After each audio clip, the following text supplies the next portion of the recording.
বাংলা ভাষা চর্চা কেন্দ্র দরকার, যেখানে আমাদের দেশে যে সাহিত্য রচিত হচ্ছে সেটা অন্যান্য ভাষায় অনুবাদ করে সেটা ছড়িয়ে দেওয়া দরকার। এবং সেই সাথে তরুণ প্রজন্মকে আমাদের ভাষামুখী করার জন্য, আমাদের সংস্কৃতিকে ভালোবাসার জন্য এখন দরকার সাংস্কৃতিক আন্দোলন।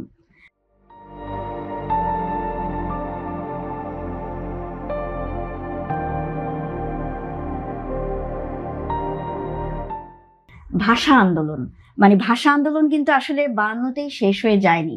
ভাষা আন্দোলন কিন্তু একটি চলমান প্রক্রিয়া, এবং এই ভাষা আন্দোলন শুধু যে রাজপথে মিছিলের মাধ্যমে ভাষা আন্দোলন তা নয়।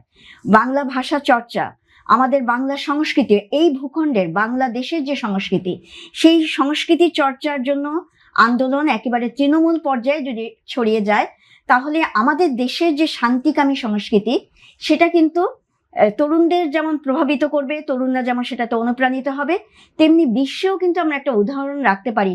আমাদের লালন, আমাদের সুফিবাদ, আমাদের যে শান্তিকামী একটা ভাষার এবং সংস্কৃতি রয়েছে, সাহিত্য রয়েছে, এইটা বিশ্বে ছড়িয়ে দিলে এই অশান্ত বিশ্বে আমরা আসলে একটা উদাহরণ সৃষ্টি করতে পারি যে বাঙালি জাতি, বাংলা ভাষাভাষী জাতি একটি শান্তিকামী জাতি।